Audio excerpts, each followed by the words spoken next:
Certes, Versailles représente la France. Écoutons cependant Jean-Baptiste Colbert, intendant des finances. En présentant à Louis XIV la nouvelle Académie des sciences et ses grands projets, l'observatoire, le canal des deux mers, il avertit déjà le roi. Sire, la grandeur d'un État repose moins sur ses palais et ses places fortes que sur ses ouvrages d'art et ses manufactures.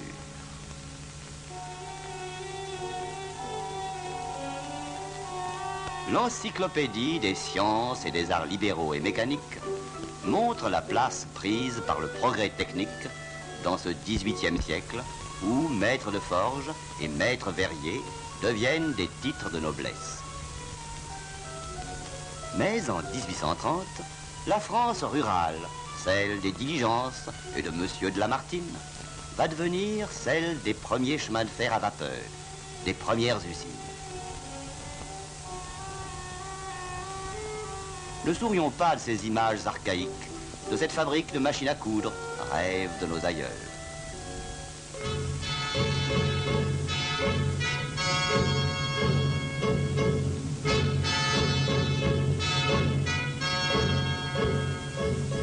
Déjà apparaissent les grandes bases de l'industrie moderne, l'acier et le charbon.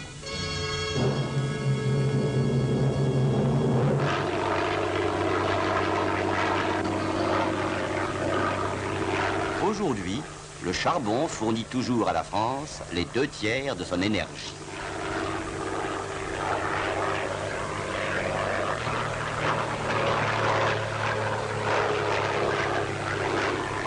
Dans ce bassin houlier du Nord et du Pas-de-Calais, travaille la moitié des 245 000 mineurs français. 1698 kilos abattus par homme et par jour. La plus haute productivité d'Europe. Le mineur français est devenu mécanicien.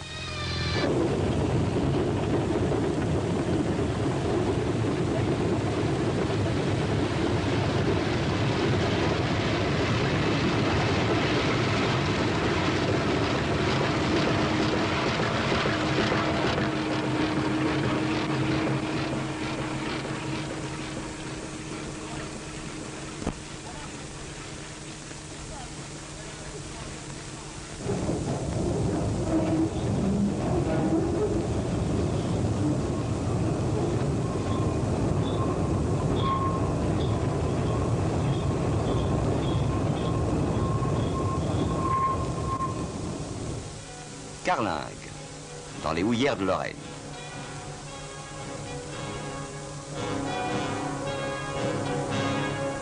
Ces schlames y sont brûlés dans une des centrales thermiques les plus modernes d'Europe, dont les tours de réfrigération sont plus hautes que la cathédrale de Metz.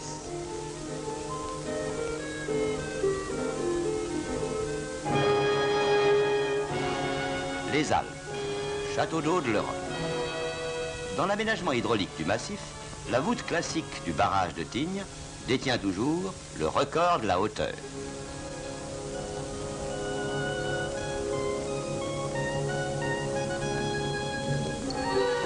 À Serponçon, les ingénieurs ont choisi une solution nouvelle. C'est une gigantesque digue de terre battue qui créera sur la Durance une retenue de 1200 millions de mètres cubes.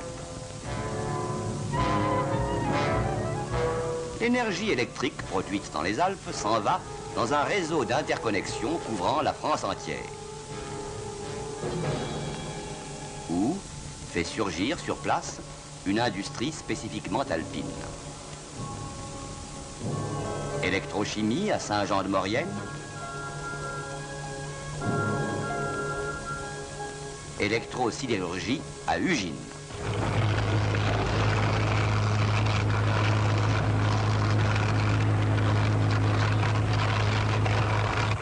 Issu des Alpes, le Rhône fonce comme un taureau vers la Méditerranée. Il entre à Donzère-Mondragon dans une suite d'ouvrages. La centrale André Blondel produit à elle seule 2 milliards de kilowattheures par an. canal, aussi large que celui de Suez, représente une des marches du gigantesque escalier d'eau que le Rhône descendra jusqu'à la mer.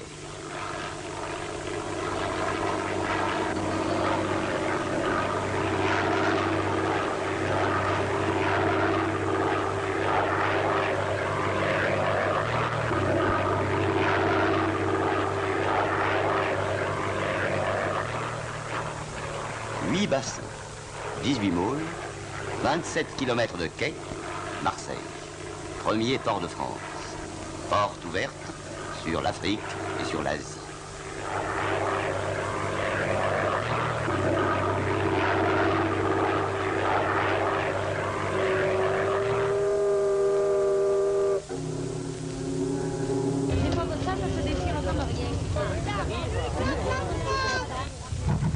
Dans l'équipement d'un grand pays industriel, les ports ont une double fonction, exporter des produits fabriqués, importer des matières premières.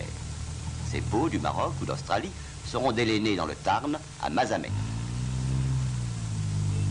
À 2 pas de Marseille, Martigues, village de pêcheurs, a vu naître de gigantesques raffineries de pétrole. Ici se traite l'huile brute importée du Moyen-Orient et celle qui commence à venir du Sahara.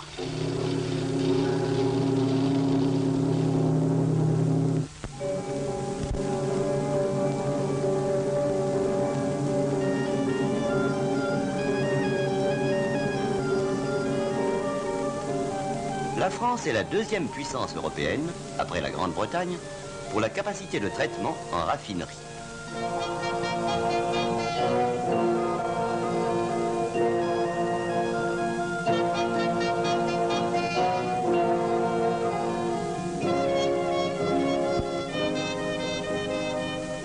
Le pétrole ne vient pas seulement d'outre-mer. Il jaillit aujourd'hui de la terre même de France.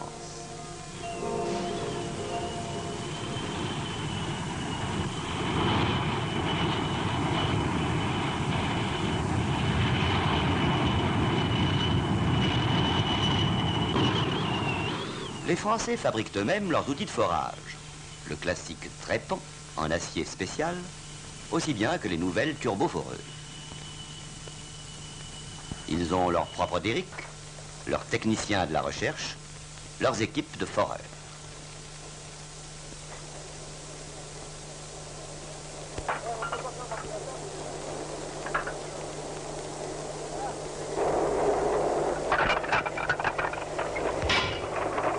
Le pétrole va métamorphoser le sud-ouest jusqu'à l'heure agricole. Car l'économie d'un pays forme un tout. Et c'est l'épargne française entière qui s'investit à l'appel du gaz de lac et fait surgir des usines nouvelles de Toulouse à Bordeaux.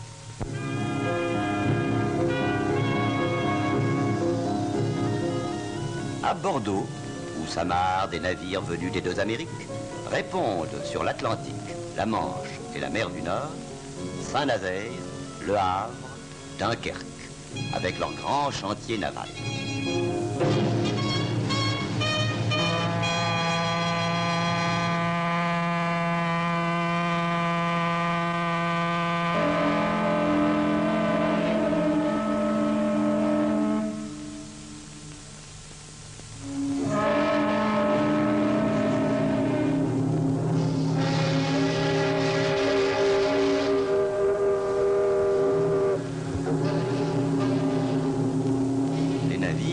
Seuls aujourd'hui à franchir les mers. Au-dessus de la falaise d'où s'envola Blériot, Caravelle met Londres à 30 minutes d'Orly.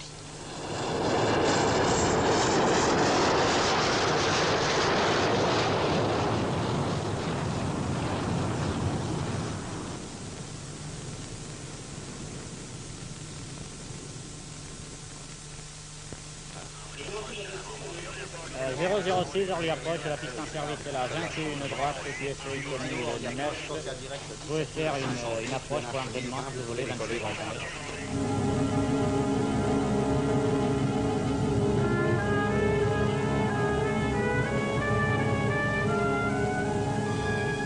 Autant que les ports, les aéroports font aujourd'hui partie de cette infrastructure de base, équipement nécessaire d'un grand pays industriel.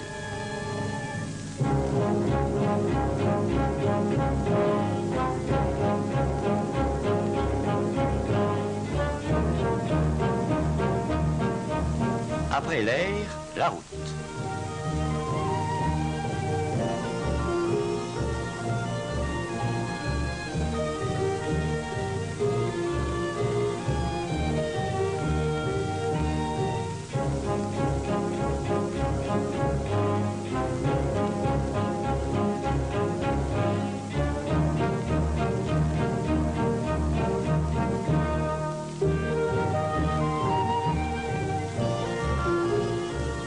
Problèmes de l'infrastructure routière répondent ceux de la construction automobile proprement dite.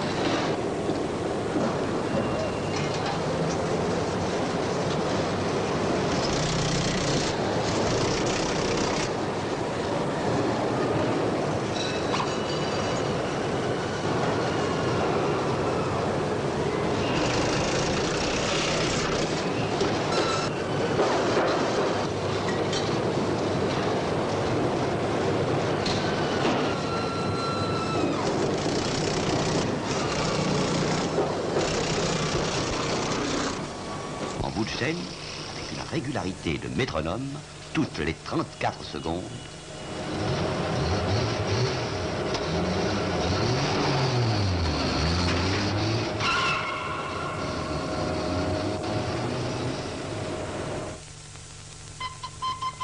n'oublions pas le rail. Que serait la France sans ses chemins de fer? La BB 9206. Record du monde de vitesse sur rail, 331 km à l'heure.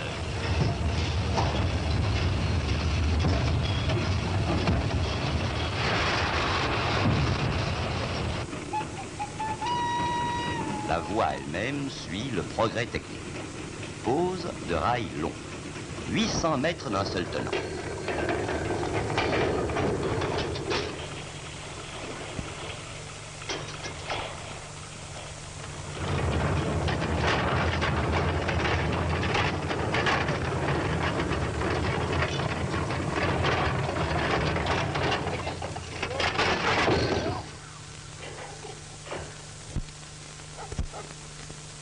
L'économie d'un pays dépend également de ses matières premières. En Lorraine, où demain la Moselle canalisée amènera aussi le charbon de la Roure, se trouve le plus riche gisement de fer d'Europe. La Lorraine est par excellence le pays de l'acier, produit de ce minerai de fer et du coq métallurgique.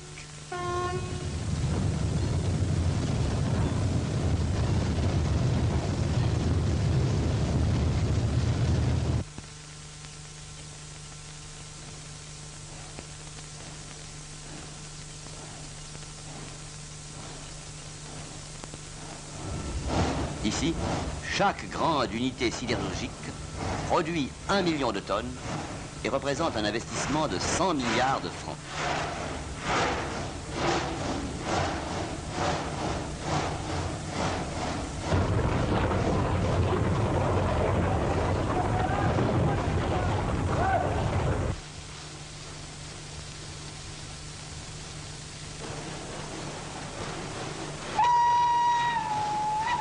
Du haut fourneau, la fonte liquide est transportée à l'acierie.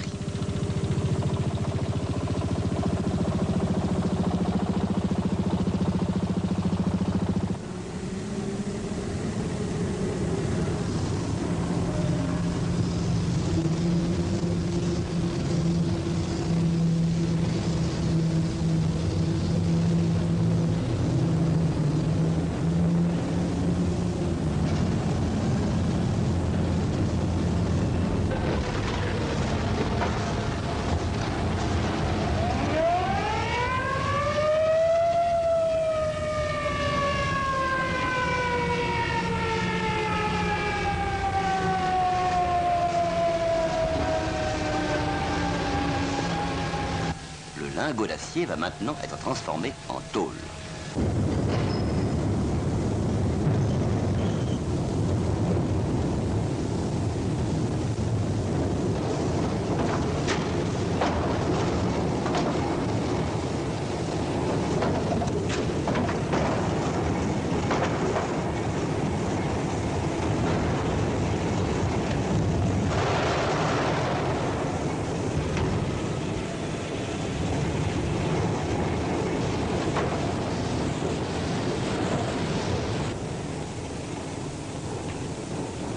Prochaine commande de 185,35. Largeur 1400, épaisseur 135 pour donner le produit 1660 en 1,80.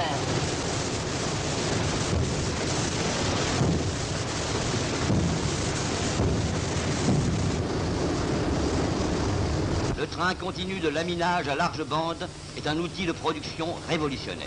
L'Amérique en possède 35, l'Angleterre 3. Quand il achète une machine à laver ou quand il construit un hangar, le Français moyen sait-il que l'augmentation de son niveau de vie depuis 5 ans est directement liée à ces deux trains que nous venons de voir en Lorraine et dans le Nord.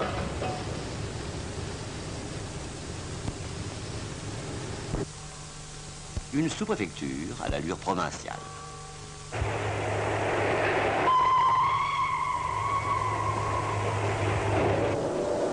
C'est par centrifugation de la fonte liquide que sont obtenus ces tuyaux géants.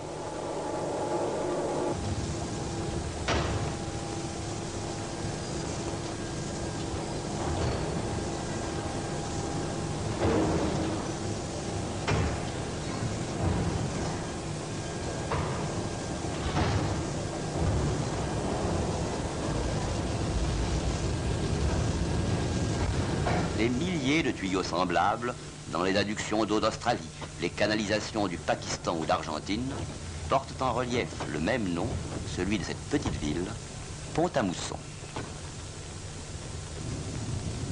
Les forges du Creusot. Le marteau-pilon, qui émerveillait nos arrière-grands-parents, a fait place à la presse de 6000 tonnes qui forge ici un corps creux pour l'industrie chimique.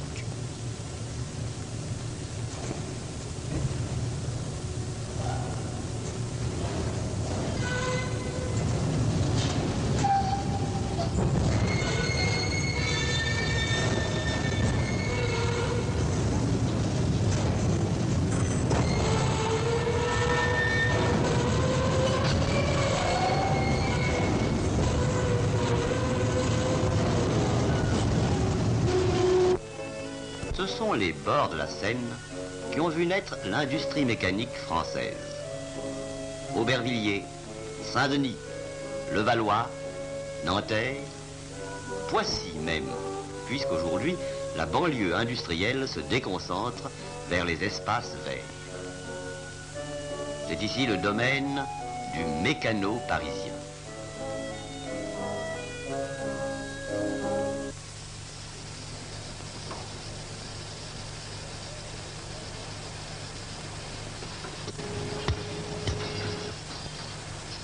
De Suresnes à Pantin, il semble que chaque ouvrier possède d'instinct les qualités de l'ajusteur mécanicien, sûreté du coup d'œil, intelligence du métal, goût du fini.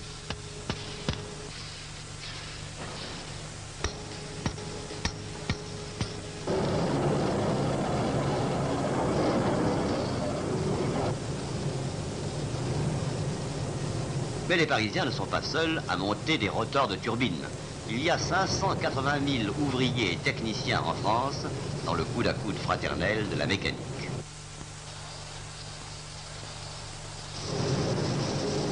C'est à Grenoble, par exemple, qu'on taille les plus grandes roues Pelton.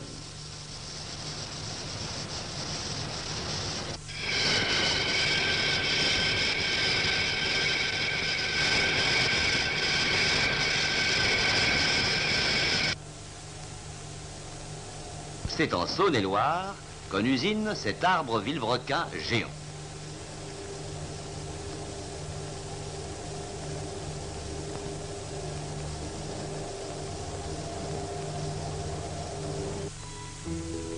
Besançon, ville de tradition horlogère, témoigne qu'on peut faire à la chaîne la mécanique de haute précision.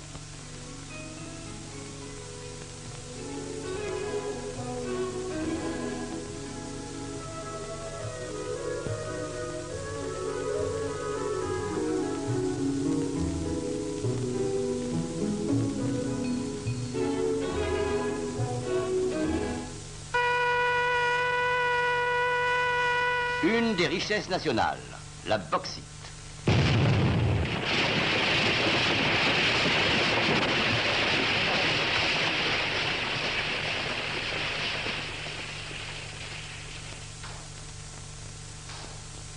l'industrie chimique s'est emparée de cette rouge bauxite, elle en tirera la blanche alumine.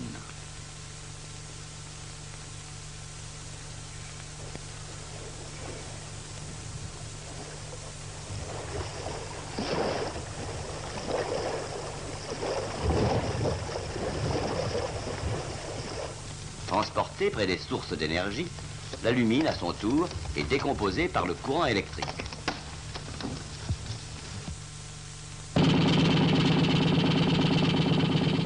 De cette électrolyse naîtra un matériau léger, jadis plus cher que l'or, le métal même du XXe siècle, l'aluminium.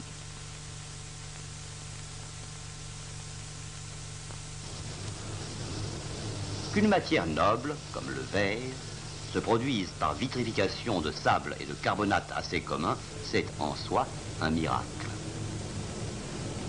Ici, un véritable fleuve de glace avance, sans jamais s'arrêter, jour et nuit, à travers une usine automatique.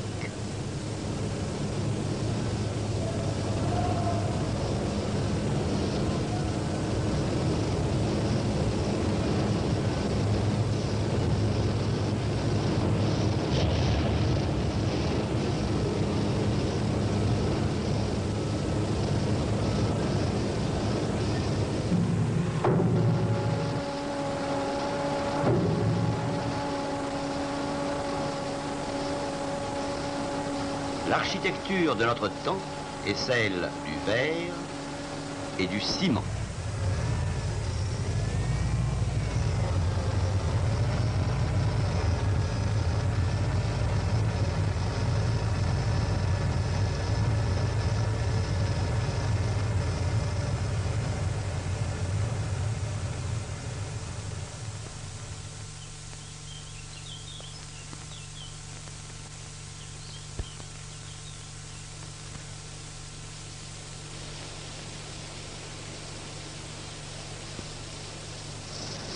Quel est ce liquide caramel qui coule à plein tuyau?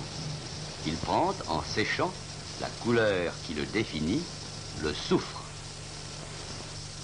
Ce produit de base, qui manquait à la France, est extrait du gaz de lac en quantité telle qu'il sera bientôt exporté.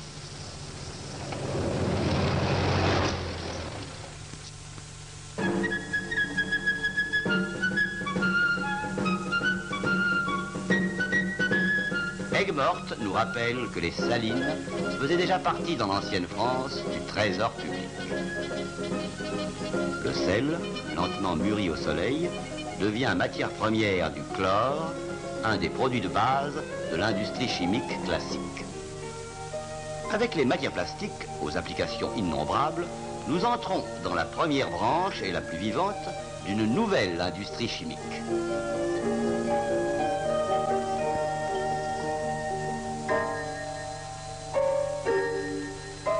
D'un seul des produits extraits du charbon ou du pétrole, de l'éthylène par exemple, la chimie organique de synthèse sait faire sortir théoriquement 36 millions de produits nouveaux. Déjà ont surgi du sol ces usines d'avant-garde qui représentent l'extrême pointe en France de la pétrochimie et de sa sœur aînée, la carbochimie.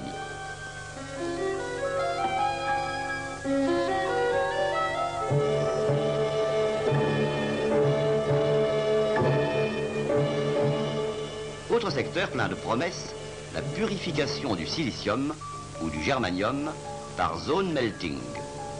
Encore au stade du laboratoire, elle va révolutionner une grande industrie, l'électronique. La vieille pharmacie elle-même est annexée aujourd'hui par l'industrie. La machine automatique y permet une rigueur de pesée, une sécurité de manipulation qui dépasse celle du préparateur le plus consciencieux.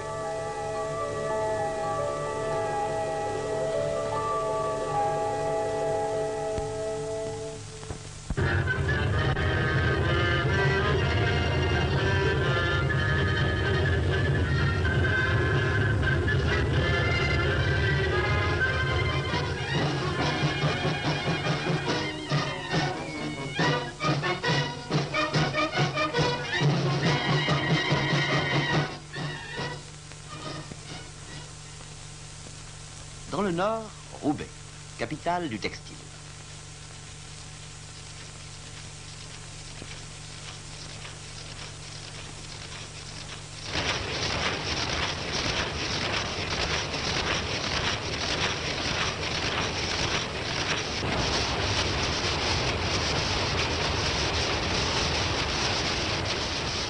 La toile de lin est une spécialité des Flandres et l'île représente le tiers de l'industrie cotonnière française. Mais c'est ici d'abord le royaume de la laine.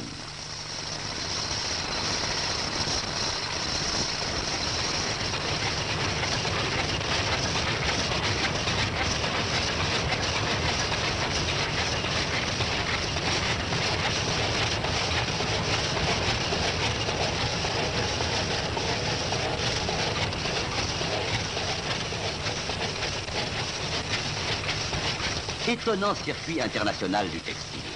Ce sont sans doute des moutons d'Australie ou d'Argentine dont la laine, peignée dans cet atelier, fera peut-être des draps anglais ou italiens. En effet, plus du quart des peignés de laine français sont exportés. Une autre partie est traitée sur place dans la filature.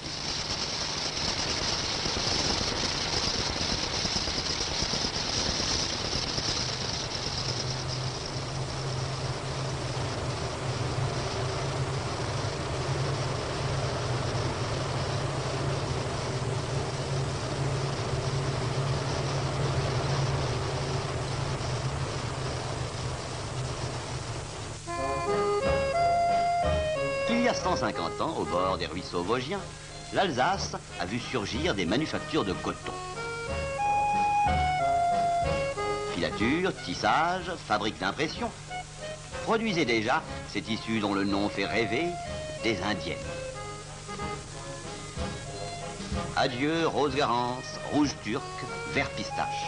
Aujourd'hui, à l'endroit même des anciennes usines, les Alsaciens, développant toutes les ressources de la chimie des colorants, restent toujours les maîtres dans cet art de l'impression, mariage de l'étoffe et de la couleur.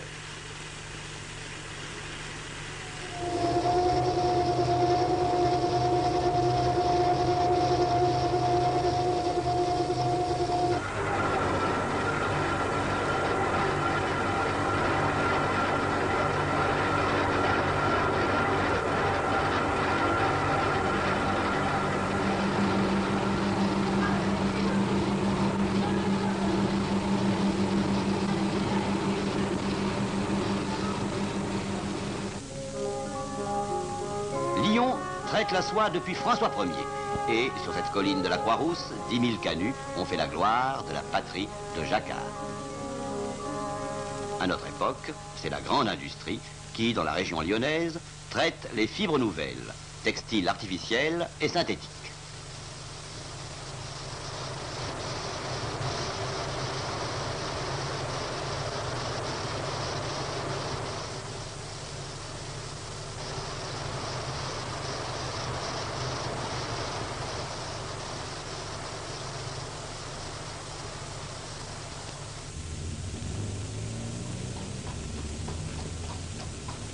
Ces belles matières nouvelles, alternant avec la soie classique, continuent d'offrir les satins, les brochets, dont la collection se dispute de New York à Paris.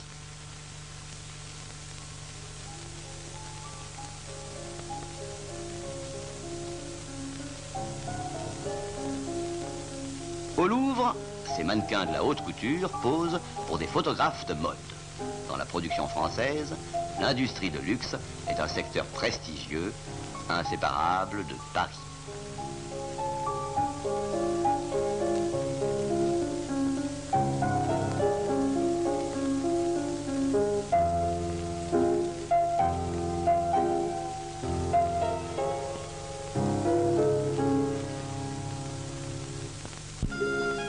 Cet homme détient le titre de meilleur ouvrier de France. Saluons dans lui l'ancienne tradition du métier. Pourtant, les apprentis d'aujourd'hui ne deviendront plus des artisans, mais des techniciens. Centres d'apprentissage moderne, collèges et écoles techniques dispensent aux futurs ouvriers une formation non seulement professionnelle, mais aussi scientifique. La montagne Sainte-Geneviève, avec ses lycées, ses instituts, sa Sorbonne, ses grandes écoles, a pour rôle de former les cadres de la nation. Les maths et les lettres se rencontrent sur cette terrasse où le droit dialogue avec Centrale, les mines avec Polytechnique. L'ingénieur reste par excellence l'homme de l'industrie. Plus s'accroît l'automatisme et même l'automation, plus la fonction de penser prend d'importance. C'est de la recherche scientifique fondamentale et de ses plus hautes spéculations mathématiques que dépend l'avenir de l'industrie. Un des rôles du savant est de former des chercheurs. Envoie d'un H et moins P plus 1 de X. Et les C veulent dire tu peux compact naturellement dans le cas d'espace c'est pas compact. La recherche scientifique est aussi expérimentale. Ces houles de laboratoire, étudiées à Grenoble, sur modèles réduits, peuvent économiser des milliards dans la construction des ports. Aussi le monde entier consulte-t-il ces hommes avant de percer un isthme, de créer un barrage ou d'asservir un fleuve.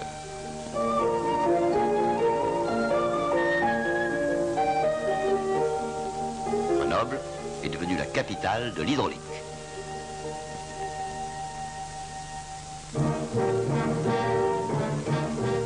Dans les Pyrénées, à Montlouis, le four solaire le plus grand du monde dresse son miroir parabolique géant aux 3500 facettes.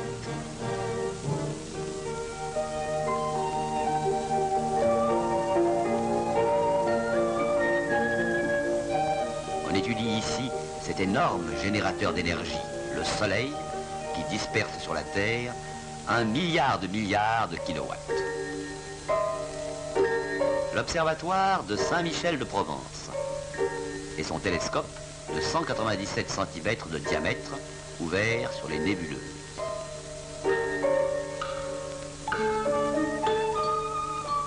C'est la même recherche qui pousse l'homme vers le monde interstellaire et vers le monde atomique, dont s'approche ce microscope électronique français, scrutant les secrets de la matière.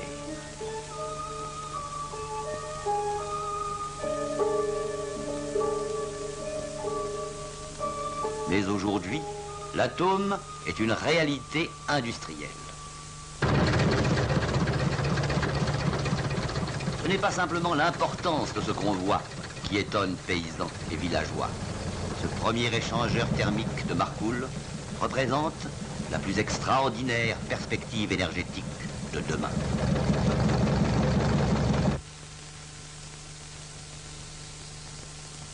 Que le secret de Marcoule soit bien gardé, personne n'en doutera.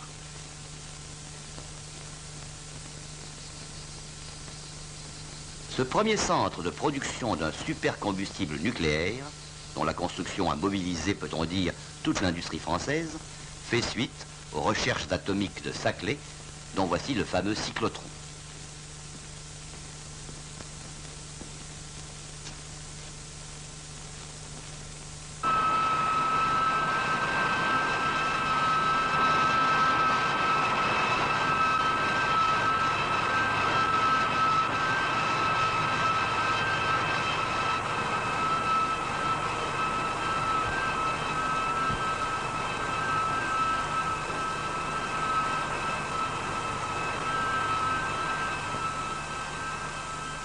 Dans l'usine de séparation du plutonium, c'est un camion blindé qui transporte les barres d'uranium irradiées dans les piles.